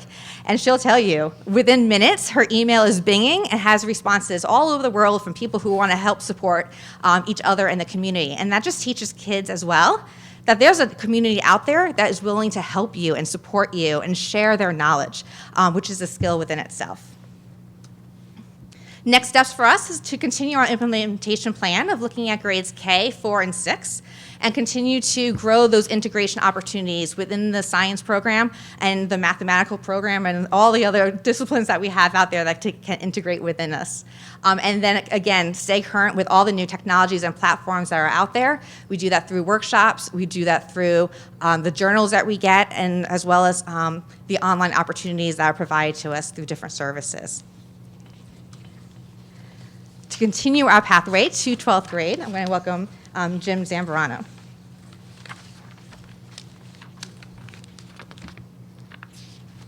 Hi. So Melinda basically talked about everything from K to 8, and I just have a very quick piece to go and talk about 9 and 12. Some of you have come in and visited the classroom to see what we're doing. So again, some of you have already seen this or heard this, but I just wanted to share with you what we're doing for next year. The AP Computer Science course, which is currently called Computer Science and Software Engineering, actually goes full-blown to the AP curriculum, and we are able to have students tested at the end of next year. Digital electronics is another piece that we teach. I just have that up there because there's coding. We use Arduino. So even with current and existing courses, we're doing computer science through digital electronics, principles of engineering. And then for next year, we looked at student surveys, what guidance was telling us students were asking for, and we came up with a robotics. This is one semester, the next 4 courses: robotics, game design, 3D animation, and website development or design. And all of those are related to the computer science field. And what we see for our future at the high school, besides those 4, and kind of to see where that goes, is another AP Computer Science, which is currently in the AP realm is computer science applications, or A, and then the one that we're going to teach next year is the P for principles, AP Computer Science Principles. And that's what I had to share with you. Thank you.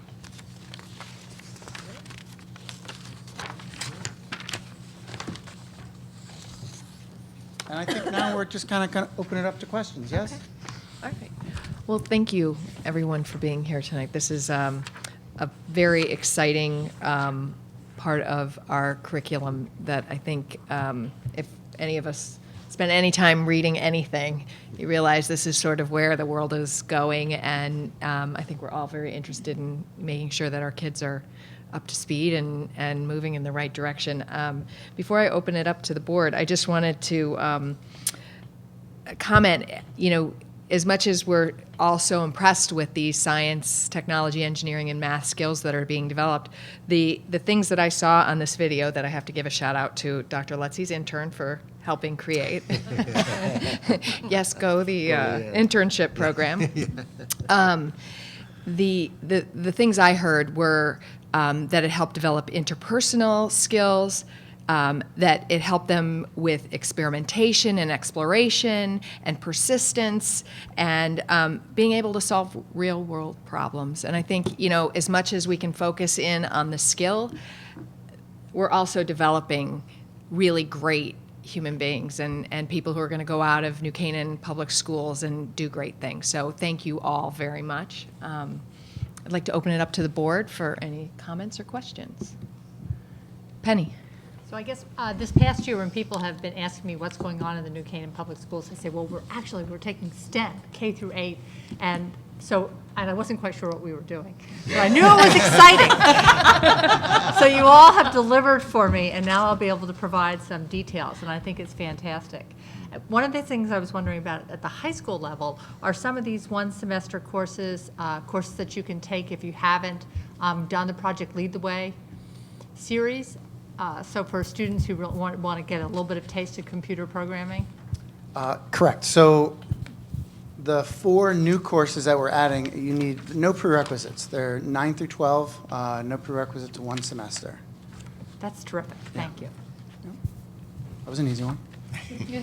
I just think those are wonderful offerings. I mean, I love the Project Lead the Way, but I think it's great for other students to be able to explore.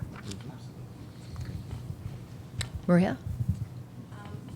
The pathway, does that mean, does everyone go through the pathway at every grade level? And how much, how much time is in each unit? So for grade 1, how much time is spent on that unit? And is that something everyone in grade 1 does? I can speak. I teach first grade right now, and for the last 3 years, we've had Lego robotics, and every single student, every classroom, we've been the PTC was very, very generous, and we have enough technology now for almost every student to have their own computer, though we do a lot of teamwork, so the 2 children have a computer, and each group has a set of Lego robotics set of Legos where they can make any of the designs in the system. And this gets passed, we do it weekly, like one class gets it for the entire week. And it takes a few hours each day, but we're integrating, you saw the math and the science, but we're also integrating social skills and communication skills and writing skills as well. And so for my team, we have 6 people on our team. It was a 6-week endeavor. Each classroom had it for a week. And then we also, Friday is usually creative day where they can explore a little bit more and not necessarily have to follow a program, but they can take what they can know and tinker a little bit around that. Does that answer the question a little bit? So every student goes through the pathway. Yes. And what does in first grade. Is that what you meant as a prerequisite for the high school programming? Does that direct where a student takes courses at high school level? These are not prerequisite courses for the high school. It's just a pathway. Are there going to be other pathways? This is just computer science. The STEM program itself is that integrated program that we kind of showed right at the beginning. Right. But this was kind of a need that we saw that we wanted to help build the skill set within our students because of the skills, but also because of the 21st century practices that you mentioned at the start of this. So we incorporated this right into the science program at the elementary schools. And then when they get to, so the third grade and the fifth grade are about 10 to 15 days, depending on the schedules.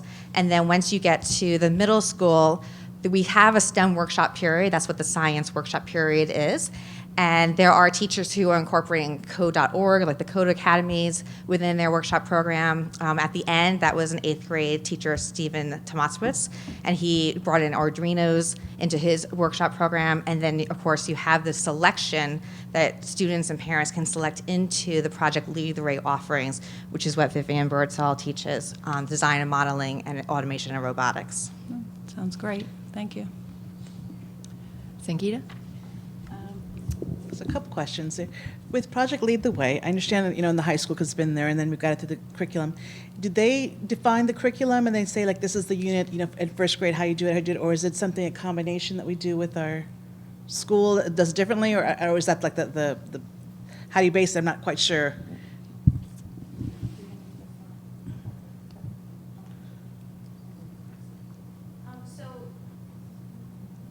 So third grade this year, we received extensive professional development on the unit, and all third grade teachers received the same professional development. We all used the same website and the same student direction, so it was pretty uniform throughout the grade. But I think what each teacher found was there were different levels of ability within the classroom, both among the students and the teachers. I know for myself, I knew nothing about computer programming, and it started off pretty simple, where they had to just create a character, have it move, draw a square.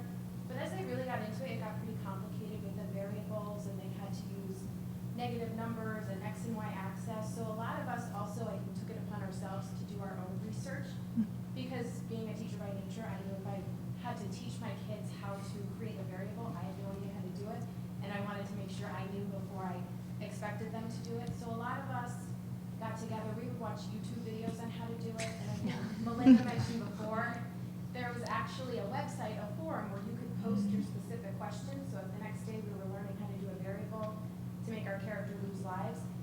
In 5 minutes, I think I got 10 responses, people giving me code. A couple people even commented, wow, we can't believe there's a teacher out here who's teaching. This is great that the kids are learning this. So a lot of us did a lot of extra research on our own. But what we found interesting is the next day when I went in to teach this thing all ready to show off and show my kids how to do it, they already figured it out. A lot of them went out. It was amazing. They knew more than I did. They downloaded the app on their iPad. Some of them even got together for a play date, and they figured it out.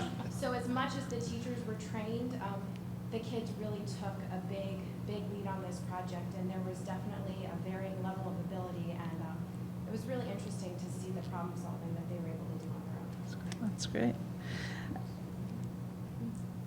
One of the great things about the Project Lead the Way program. Excellent. One of the great things about the Project Lead the Way program, I went last summer and got trained as a lead teacher myself. I think Melinda and Michelle Dab are also trained. So then we came back and we sort of taught everybody and did the PL days for them. But one of the great things about it is everything that they give you, you can modify. One of the things with the 5th grade program, I was obviously the one who kind of jumped in and went first. And I did a lot of stuff based on their scripts. And when I passed it on to the next teacher, we had already revamped it more to fit what we knew would work for our kids, our students. It's based on what the kids had said as well as based on what I had seen. So one of the great things I think about this program is that it gives you a great pathway or guidance, but you can change all the information that they have if you need to, which is nice. Mm-hmm. Jen? I just wanted to say thank you. This is so great and exciting and such an amazing opportunity for all of our kids. And that video, I have lived that video because my 5th grade daughter literally science was not her favorite subject. And this robotics thing was like, I mean, she didn't feel well one day, and then she's like, oh, but I have robotics, I can't miss robotics. And like, the team building that it formed, the learning, I mean, it was phenomenal. She was so excited about it, so thank you. And I'm also so excited about all these courses at the high school. I think it's something that our kids need, and there's a lot of interest in it. So I'm really psyched that we're bringing these classes in. So thanks to all of you. Thank So I was going to follow up too with a personal thing too, because I've got a fifth grader, and again, wonderful opportunity, as Deanna had mentioned at the beginning about just the collaboration. You know, they were talking about the different teams, and they had a project that I do, and their team worked well and they won the prize because they all each defined a role and stick with a role, and really kind of one person figured out what the design was, the other person kind of built it together, whatever. But it was just that if you didn't have that collaboration, it just wasn't going to work together. So there is so much you can learn just beside from the logistics of putting the robots together. But I know that he did mention one thing is that I think the science teacher, someone was saying, they could use more robotic materials, whatever else and stuff. And I don't know if that is who supplies all that, or is that something that we need to look into in the future, just as this kind of grows, and the kids are very excited about doing it. And I know there's after-school programs and other things, and I expect that this is going to spark a lot more interest with a lot of other students of wanting to do more aside from their unit that they do in each grade. Can you talk about that a little bit? Sure. So far we've had a very healthy budget to supply us with the starters for the Lego robotics, specifically in 5th grade and in the middle school, where we have a lot of parts.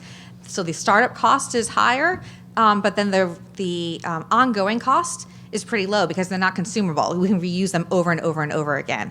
So one of the things that we talked about as teams from 1st grade all the way up through 8th grade is the idea of teaching with a partner. So if you have another teacher teaching with you, you can collaborate, you can bounce ideas off of each other, you can build on each other. And so we have enough kits in the elementary school to do that. We were able to supply them with that this year. And then in the 5th grade, we have the last teacher going through the cycle right now, and then they're going to regroup and talk a little bit about how they want to structure the order for delivering the 5th grade robotics unit with the VEX IQ parts. We have summer enrichment camps that take place, and Kristen is one of the teachers of those. So we have camp kits too that sometimes we can pull from as well. And then we also have Vivian, who's always kind of thinking about additional supplemental kits to use in addition to what she's already has stocked. So right now we're functioning well with what we have and still having some money to innovate within our budget. So thank you. I hear that. And are we on? Where we go? So at the high school, it's very similar. Budgets are in place. So we do our ordering the year before. So it's not a big problem, although we also do the VEX robotics program after school. It's part of a club. And so there the kids raise their own money to buy their products. So there's an area of growth for us. And Vivian and I send emails back and forth, hey, do you have this part, do you have that part? So it's very collaborative, it works well. There's always room for growth there, sure. Couldn't miss the opportunity. Keep the door open, right? I'm going to put in a shameless plug, too. I talked a little bit about my open lab piece, and when you talk about the kids going home and researching themselves and coming back with all that knowledge, and now you have to up your game, the open lab is actually a place where kids can come with their own ideas, and frequently they come with partners and their own ideas. And recently we had 2 little girls who, from my open lab program, developed a small portable desalinization machine, they called it.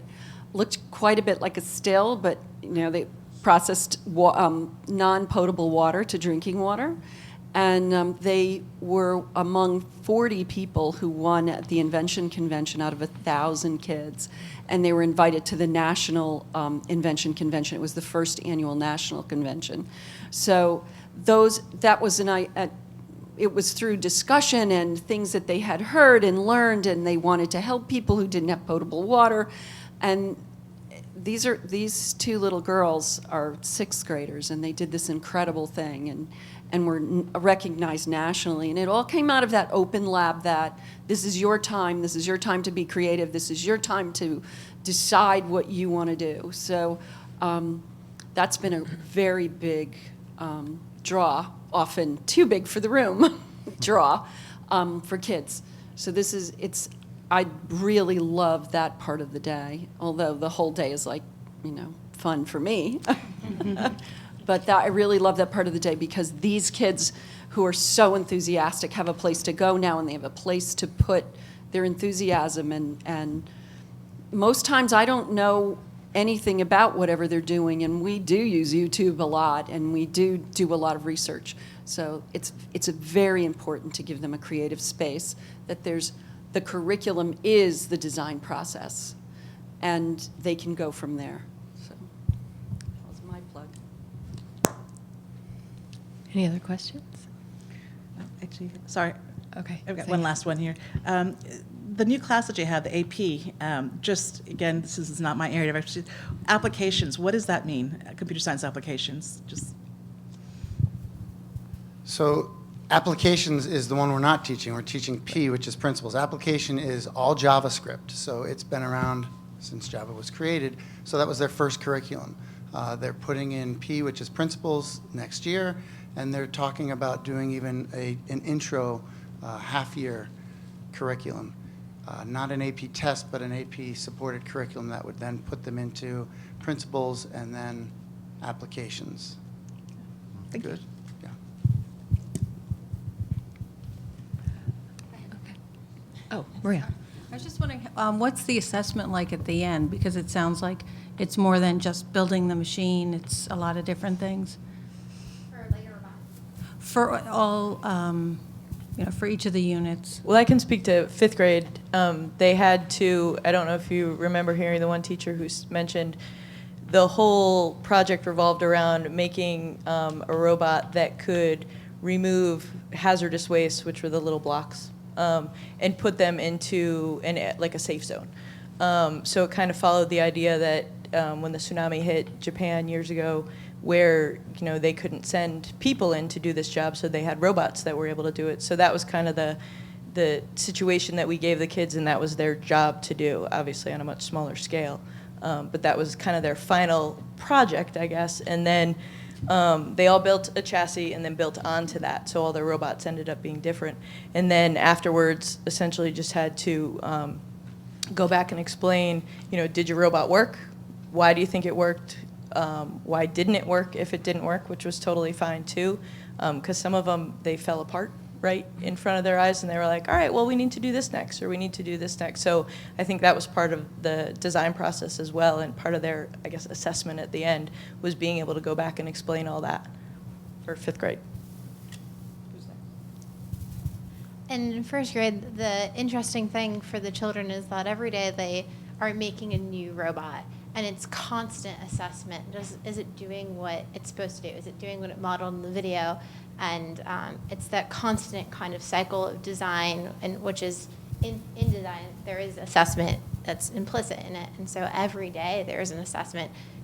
I would say like every 15 minutes they're assessing to see if it's doing what they know it's capable of. And then, of course, they're adding on to, after a while, they get very comfortable and they do what the program says, and then they've experimented and they can even add on other pieces that the computer didn't even expect them to, so different noises and different movements.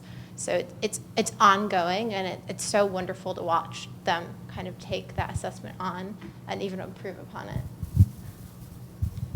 I use rubrics that are about collaboration, cooperation. We talk about those kinds of things.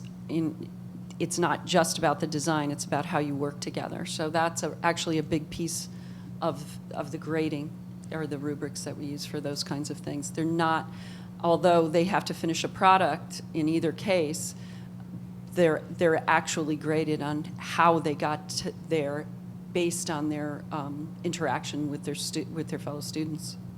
Thanks. In second and third grade, they have a bunch of lessons that we do that the skills are all required for the end goal, which is to make a video game in second grade and an arcade game in third grade. So if you, in the video, there were different requirements that they all had to have, but the kids were allowed to take whatever direction, and what they learned from the unit and apply that. So all their video games obviously look different. I imagine the same in third grade. And then at the end, we all tested each other's video games, which it was interesting because some of them found that even though that they were able to understand their video game, that someone else maybe could not. And that was something that they reflected on, looking back if they were to change something. So just using those skills that they were, exposed to throughout the unit, and then going back even at the very end of the final project and reflecting back on what they would do differently. Thank you. Anyone else? I just have one question. So, many of you are not technology people by background, and you've had some professional learning and development to kind of get the skills that you need to bring these amazing opportunities to our children. If you were to sort of talk about what as a district we need to provide, because I'm looking at you, Mr. Zambrano, and saying, my goodness, here we're going to have all these amazing tech kids coming through the district, and they're coming to you in about 4 or 5 years. How are we planning for that, and how are we preparing all of you to meet the demands of this new and exciting opportunity we have?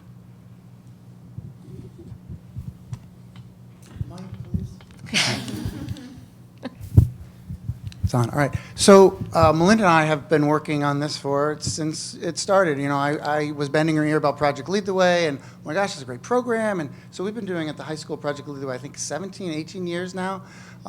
So we've kind of worked it backwards, and I'm so excited that it's finally, at the bottom working its way up. So I can't wait to get the kids. We've added some courses for next year. We'll continue to develop this. As Melinda said, every 6 months there's something new. So what's the new language that's going to come out? What are some new platforms that students can use to learn the techniques? So I'm nothing but excited. We talked about assessment, and the key for me, looking at Project Lead the Way, is process, not product. So it's the process that you assess them on. They give you rubrics, but you can modify the rubrics. So again, it's a great platform to start, and then based on our kids, we modify the curriculum and the assessments around it, around process, not product. Once they get to the workforce, they'll have plenty of time to work on product. But if they have a great understanding of the process, they should be very successful. And do we have enough professional learning in the system to kind of prepare everyone for more kids coming in with these needs? Yeah, so I can touch base on that as well. Part of the CLC, every year we talk about new courses for next year, what's coming up, what do we need. And so there is a process in place where we basically assess and evaluate each other and give each other feedback. What's coming up the pike, where should we be going? So I think the process, again, it's another process piece, is really there for us to be ready to take on any new challenges should they arise.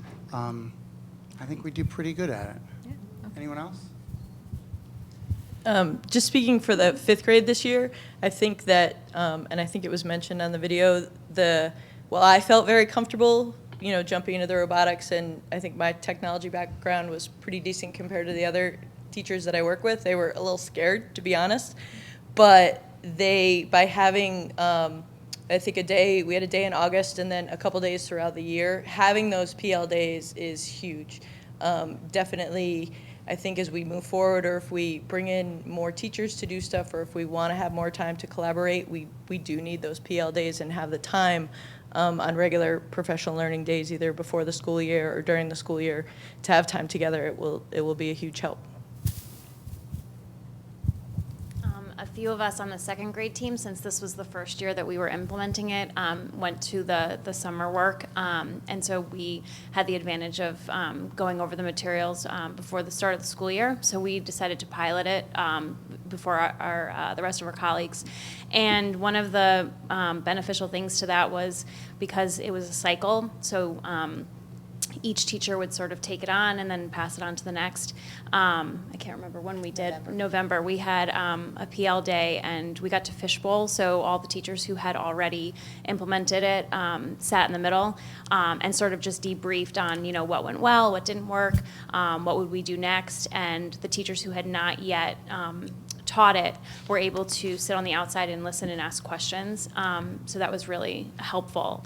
And just collaborating through, you know, whenever time we could, you know, this really worked, this didn't, I would try this next time, was also very helpful. As a third grade teacher, we received professional development, and as daunting as a task as it was, I think once you live it, that's the best experience you can possibly have. One thing, as I said before, we discovered a lot of the kids were experts on it, and kids that wouldn't necessarily shine or take on that leadership position in a different academic area. So we even utilized the students who kind of came about as experts. I know I sent a couple of my kids to another classroom after my session was done to work with the teacher or work with some of the other students. So I thought it was really great that the kids got an opportunity to kind of show their talents and show their strengths and take on that leadership position too. But I think once you've lived it, that's the best experience that you can have. And I feel so much more prepared for next year. I'll just add another note. We've had, I think Lego Robotics was one of the first. So this being the third year, I can definitely say that living it, we had ample professional development, but living it, I can't even describe how helpful that was, because every year that we've done it since, we've improved upon it so much more. And we can anticipate kind of the level of thinking and be there to help nurture children and expand upon, you know, depending on their level, what they need. So support those that need it more and extend those that really would enjoy that. And just, I agree, living it's been amazing.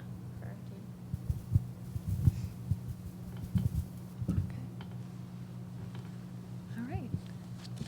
Thank you very much. This is exciting. You guys get to go home. I know there's some field days and some other exciting activities tomorrow. Thank you. Thank you.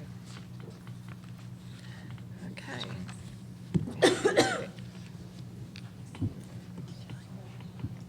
Perfect. I know exactly where you're going. So Maddie's going to give a quick update from her seat there. Okay. So you don't want to go to the podium? No podium for you. No podium. Okay. All right. So the next item on our agenda is the SACS Building Committee update with our fearless board member, Penny Rashin. All right. So I think what I most want to tell you is that we have several STEM/science labs in the new wing, which you can see will be put to great use by this energetic team of teachers. So that would be very exciting when that comes on tap in 2017. Where we are now, I think you all basically know, we went out to bid in April. The bids came back in April, came back in May. We got a lot of good interest from a lot of different, on all the different trades. So we're going to bring the project in within the budget we presented, which is excellent news. So it means we don't have to go into a cost-cutting mode. So that is good news. We're going to have a groundbreaking on June 16th. The students, I think, leave by about 1 p.m. and we're going to have our 12 o'clock, and we're going to have our groundbreaking at 1 p.m. So you're all invited if you'd like to come. Let us know.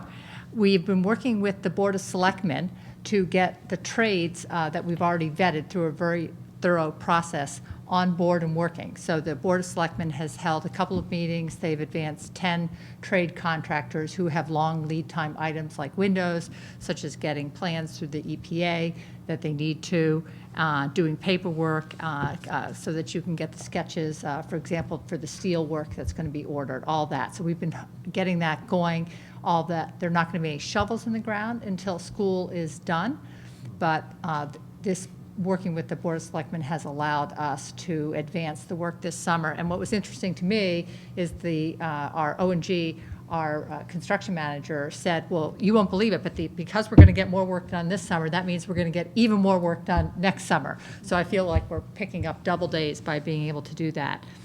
So that's about where we are. We had presentations on June 2nd to the teachers and to the parents. They got the environmental report from Amy Valancourt at Time Bond that this board saw, and I think there were even a few more details in it that was sent to you in your Friday note, so I'd commend you to take a look at that and let me know if you have any questions. And then you also got the construction phasing report showing the safety ways that the O&G is going to use to manage the construction to keep separation between the students, where the phasing areas are going to be. Rather than go over that report myself, I thought you might actually like to meet the construction team. So we're going to try and have someone from O&G here at the next board meeting to explain it to you in person. Not a long presentation, but I thought it'd be nice for you to get to know them a little bit.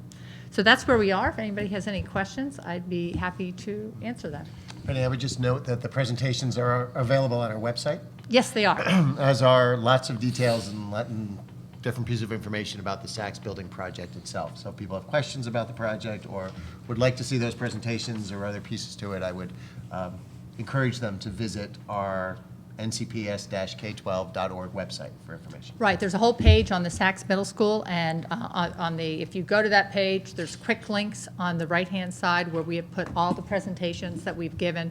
We have the enrollment reports from last year showing what the enrollment projections are for Saks, and all the other background information as to why we need this important project. So anybody that has any questions, that is another resource for the community. Thank you.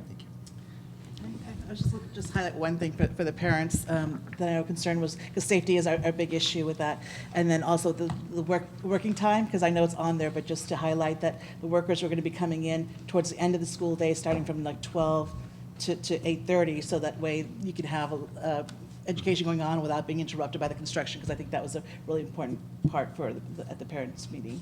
Yes, that's during the summer. It's going to be regular work hours, but during the school year, they're going to be 12 to 8:30. And I think that will help mitigate the noise interruptions. Mm-hmm.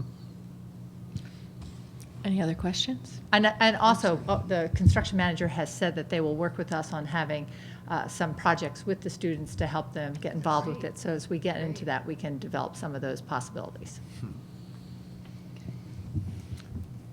Anyone? Questions? Well, it just speaks to how thorough and clear your presentation is, and how well you've kept us all abreast of how things are going on, that we don't have too many questions tonight. And thank you again, Penny, for all your You all know where to diligence. find me. I know. Okay. We're going to be moving on to the action items section of our agenda. The action item on our agenda this evening is for the renewal of the superintendent's contract. If I could get a motion to authorize the board chair to enter into a contract extension with the superintendent of schools for the next 3 years. Brendan, second. Penny, any discussion? Anyone have anything they'd like to say? Penny. I would just like to say that we've been fortunate in New Canaan to have a series of strong superintendents, and Dr. Lutzy really follows in that vein. And you could tell from tonight, from the personal notes and his interest in each teacher, how well he knows the teachers and how he holds the teachers to a high standard, the students to a high standard, the board to a high standard, and is always in trying to engage us and push us to do the best that we can.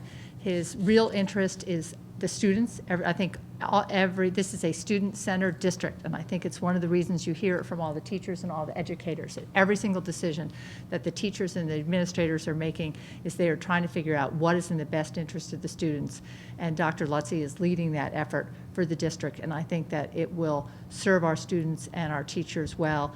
You can tell that because the world is changing so quickly, we have to continue to invest in the professional learning for our teachers, and that is something that Dr. Lutzy is also very strong in. So I am absolutely thrilled with the amount of effort and accomplishment he's had since he's been superintendent, and I think we're extremely fortunate to have him in our district.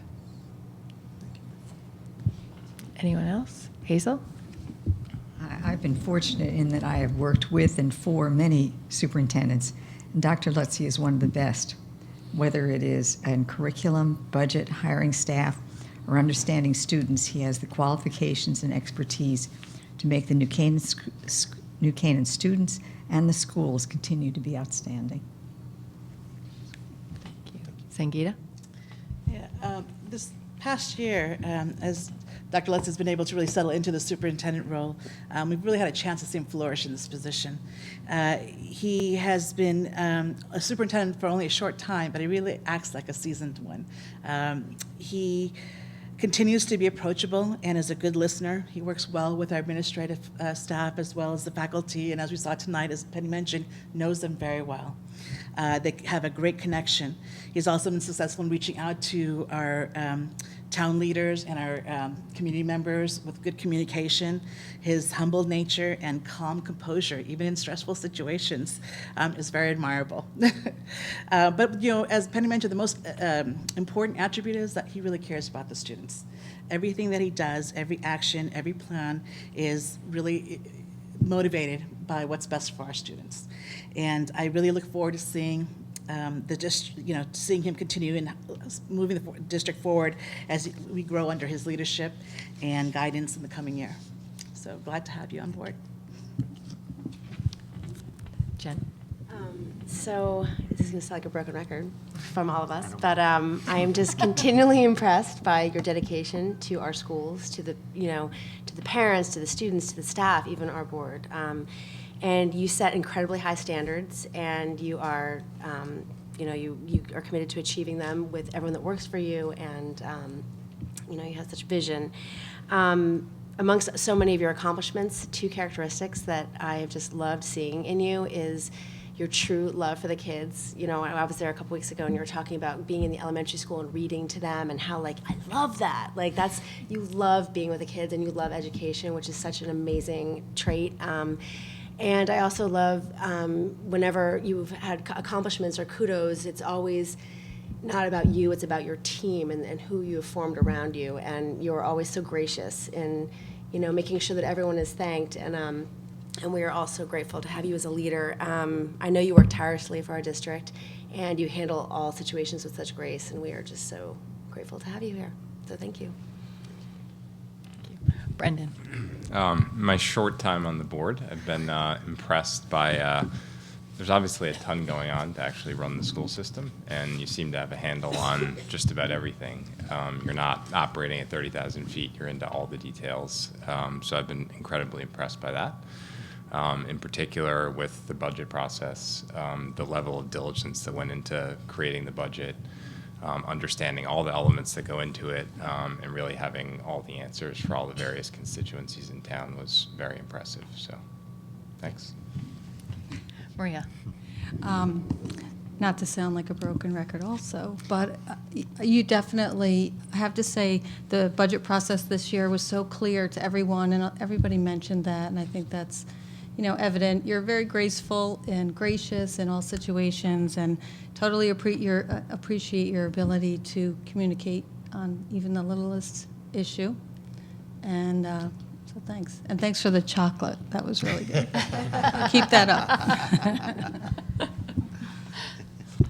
Okay, well, there's not much new that I can add to all the comments that everybody has made about Dr. Lutzy, but I'd like to highlight some of his strengths that he brings to his role as superintendent. First being, he's hands-on, as you've all said, but he doesn't make anyone feel micromanaged, and I think that's a hard thing to manage, and you do it so adeptly. I think everyone says that you make them feel supported, and I think that's really important.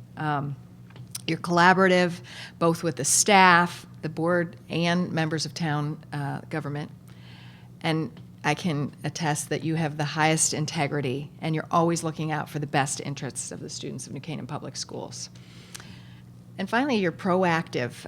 You don't shy away from doing the hard things, even because it's in the best interests of the district and the kids. So I think I speak for the entire board when I say that we would like to have you steering the ship for New Canaan Public Schools for many years to come. Thank you. Okay, so I have a motion and a second. Could we have a vote on the motion on the floor? All those in favor? motion. Any opposed? Okay, congratulations. We'll talk.